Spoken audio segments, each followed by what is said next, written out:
Hey ratbags, today I'm going to take you through everything you need to know about killing the most monstrous, dangerous creatures in Valheim. It's JADE. Leave a like if you find it useful, check out my rest of how to kill guides and more, and let's go. So you should be alerted by these appearing by their foghorn sound, and if you've left it too late, then Godspeed with you, as you'll need to get to cover pretty quick and hope you don't have any kind of stone or wooden base in the Mistlands. The JADE will demolish a stone fortress like this that I built in the space of maybe 10 or 15 minutes. Certainly all your wooden floors and anything you've got inside, and it will start demolishing the stone. Now the stone obviously has got some resistance. The best bet is to be building with marble, but of course it's going to take a while to get all them resources. One thing to really be careful of is the ticks getting into your base. Combination of these as well as the fire really can do a lot of damage. At the moment it does shoot 3 big fiery balls at you that have got a huge amount of splash damage, so you have to really move out the way not to get hit. The initial hit from one of them might do anywhere between 20 and 30 damage, and then a tick rate of 2 to 4. So how do you kill them? Well, they're resistant to supposedly spirit, and that means you're going to be using other types of elements. And piercing damage is the way to go, hence why range is going to be pretty much the optimal way, unless you really can get close enough to it. Now, I am using cheats here just to give you the values and talk really about what you should know, so bear that in mind. But of course, your best bet is range attack and to shoot them at their brand new weak point. Every brand new creature in Valheim has a weak point, and I do believe some of the older ones also have. You should know by now that when you've hit a weak point, it will pop up with yellow damage numbers instead of white. Now on the JADE, of course, it's the pink bulbous section underneath it. Generally they'll drop 3 ticks at once, but they don't stop there. Even if you haven't managed to kill the other 3 ticks, it will start sending even more your way eventually. Burning fire damage will last for 5 seconds, so of course use anything that's going to be good against that. Obviously Yagaluf's ability could be good, but you might want to move over to Fenris armor, or just make sure you've got a fire potion.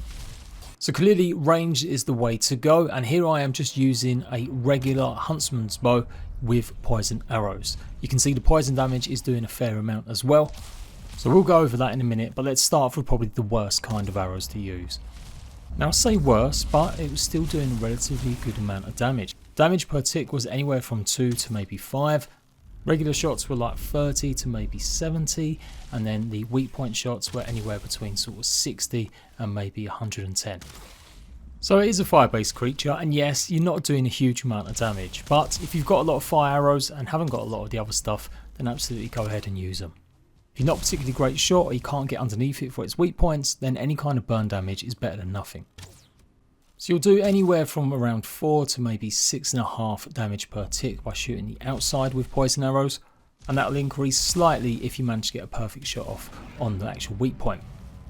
I think I was arranging anywhere between 40 and maybe 80 using the poison arrows on the outside, and weak spot it was like 70 to maybe 130. So there was definitely a difference in the weak points between using the fire arrows and the poison arrows. They definitely were doing more damage. But that was only with the weak points. On the outside, yeah, it was only a small increase.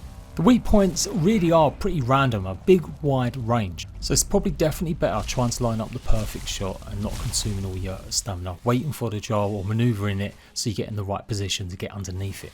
Of course, the longer you're messing around though, the more the ticks are going to be at you. Now the ticks you're meant to dodge off by rolling, and that should reliably work, but it does look like there's a few issues with it where it doesn't necessarily do it.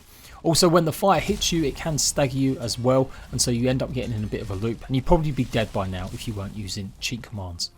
The ticks take away about 6 to 8 damage per tick, maybe a bit lower sometimes, and you can end up having multiple attached. You'll be surprised how quickly your health will go down. If somehow you haven't had any food on you, you'll be dead within seconds. Do not be using any kind of big axe for these guys. It's way too slow, and you simply just won't get a good range where you're going to be hitting a load of them, because they're pretty fast, nimble, and they jump around. I would actually go with just a regular sword or the Atga. I switched over halfway through to the Draugr bow just to see if I could get even more poison damage applied, and it did increase a bit, but not a huge amount. Captain Obvious, but make sure you've got plenty of high stamina foods regenerating, and maybe using some of the new potions. So next up, ice arrows. How effective are these going to be? Now I figure these will do the most damage. Since it is a kind of fire based creature, you always assume that the opposite might do more damage. Damage range anywhere between 80 and maybe 120. Again, always based on what your own skill levels are as well. But certainly was better than the poison arrows, except obviously it doesn't do any lingering damage and it didn't seem to slow it down. The weak points with frost arrows are probably like 110 to maybe 200. So effective for sure if you're pulling off weak shots or not, but still not maybe miles above either poison. So needle arrows, the best, right? Until you unlock the carapace ones? Maybe.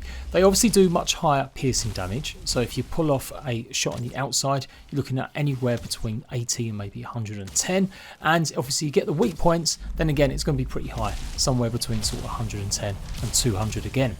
So yeah, high piercing damage is the way to go, but I would still say that with some of the lingering damage from poison, it's not the worst option.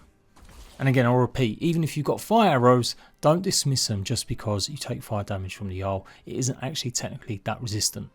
So I left this one to last because supposedly it is resistant, as I said, to spirit. So silver arrows should be some of the worst. I found they weren't too bad. Like I was pulling off shots between 60 and 70 with only a couple dipping below that.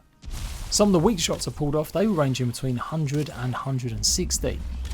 So there you go, hopefully I've shown you a full range. Obviously obsidian arrows and flint head arrows and stuff, they're all going to do pretty similar or just a bit lower than some of the other ones I've shown you guys. The lessons learned are you can do huge amount of damage by really focusing on them weak spots, and that's what I would concentrate on no matter what kind of bow you've got, unless you are really particularly bad or it just can't get that shot off, then pepper it with fire or poison arrows from range to do some lingering damage.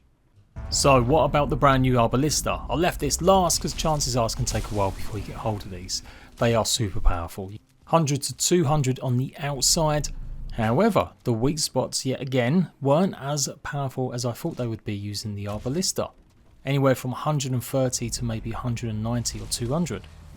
So it feels like the weak spot is kind of tailored. No matter what you hit it with, it's going to do some pretty good numbers, other than the most basic of arrows and bows. Where the choice of arrows and what you're using matters is on the outside. The Arbalest is extremely slow to reload though, although at least it doesn't use your stamina while doing so, it just means you won't be reloading while you're running. I'm not too sure how effective it is using this weapon against the Jarl unless you've got someone else fending off the ticks. Although I have to say that was with the bone bolts. I figure since we've all probably got tons of bones lying around, it might be some of the easiest ammo to go ahead craft and make. The carapace bolts did a fair amount of damage again, pretty similar though to the bone bolts on the outside, anywhere between 120 though and maybe 150.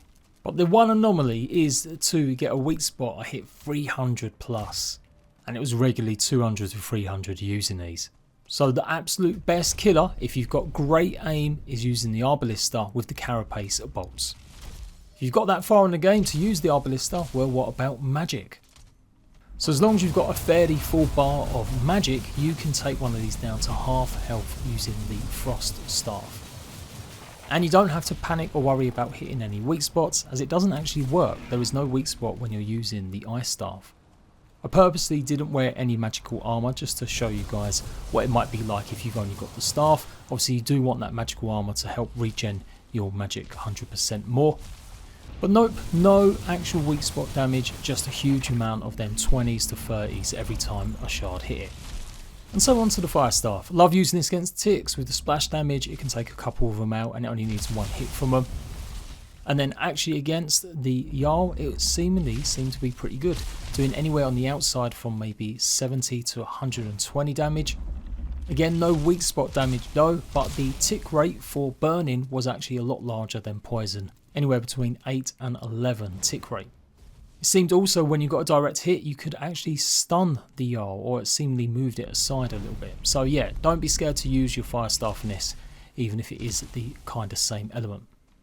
At the moment the ballistas themselves are pretty useless against them, although I'm expecting them to be a bit more buffed. The aim cone just isn't right, but I think the developers have indicated to me that they're going to increase it or do something a little bit so it can shoot upwards, and also some people feel like it's still not even shooting downwards enough, because at the moment you have to build bases extremely high for them to aim down at any of the Jarl, and obviously the Jarl, that's not their weak spots when you're shooting from above. So if you can somehow get this where it's going to be shooting up at one or down on one, then yes, it will do a lot of damage. But to be honest, you're probably still better off just using your actual Arbalest. It'll only take a couple attacks from the Jarl and you'll find that all of your ballistas are gone or damaged. Last tip as well to deal with the Jarl: if you turn your wisp off, they shouldn't be able to find you. Unless they've actually spotted you out of the mist, you should actually be able to hide. They're alerted more by the light surrounding you. So if you have died and you're trying to get your body back, don't equip another wisp, just run back to it without one. And if somehow you can pull off a shot without the Jarl even noticing you're there, you'll do a huge amount of damage. So you are hiding in the mist and it can't sense you, pull out your bow and aim that perfect shot at its weak spot, and you'll be talking about anywhere between 2 and maybe 450 damage. So there we go, that's everything you need to know. When you get them on your eye line, maybe don't use anything blunt, go ahead and use piercing and slashing. You'll probably have that equipped because it's better to deal with the ticks, and obviously use as much piercing damage weapons and of course the best piercing damage arrows. If you haven't got them, then at an emergency it's okay to use fire and obviously ice or poison. But your best defense is the Arbalest. Hope that's helped. If it has, leave a like, check out the rest of my guides, and I'll see you ratbags for more how to kill the enemies of Mistlands soon.